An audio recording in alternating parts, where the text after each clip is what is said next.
May buntag diha mga boss, mao na sad niya tong adlaw karon na tay lima ka buok buyer. Ang una na to nga customer kay Yamaha MIUI. To layo-layo sa nigigikanan silang sir. Murag taga south ni sila, mo nilang napilian. Gwapo pa sa kanya to MIUI. Ang model ana kay 2023, all stock mo na siya. Nag-check na to daan ang chassis ug engine number, so far goods ta na dia dapita. Mo ni siya. So duha na ni kabok ila Mio. Sa nangitag mga MIUI diha napatay dagang stock dire, pwede ra kay ninyo pilian mga boss. Libre ra kay testing dire. Nga natay kaduhang buyer sa atong Honda Click version 2. Gi-check na tong chassis, brake, engine number. Dali ra po kay may nakasinabot ani nila kay followers mo po ni nato. Man yang gidala na ni nila. Model ana kay 2022, bag-o pa na renew. So gas and go na silang sir.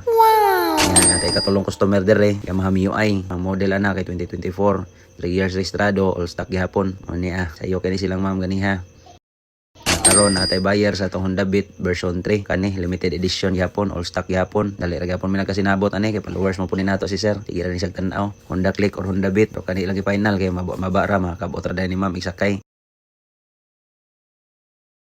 Sa tay buyer karon dere sa ato ang Smash, ulit followers ni si sir layo pa po nila Danaw, yung mga to pa nila Lapu-Lapu. Mao na to mga amigo kugihan kayo, mao ni tabang nato dere. Kay di gyud maato ato mga customer usahay kay magdungan-dungan. Ani tagaan na to sticker si boss dere daw niya ibutang. Ani ang model ani na palit murag 2022 magoro na 23. Wala siya nasod sa 3 years pero problema kay sira da mo registro ani. Sa nangitag Smash diha urot-urot na gyud taon na to Smash dere. Okay nagabian naman ta sa mga nangitag motor diha located tas Dawis Talisay. Visit ato page and Motorcycle Cebu. Salamat. Shout out ko ni Joel Laping. Gogs! Diara Gogs! Yain na yung mga mura. Malira ko. Nice!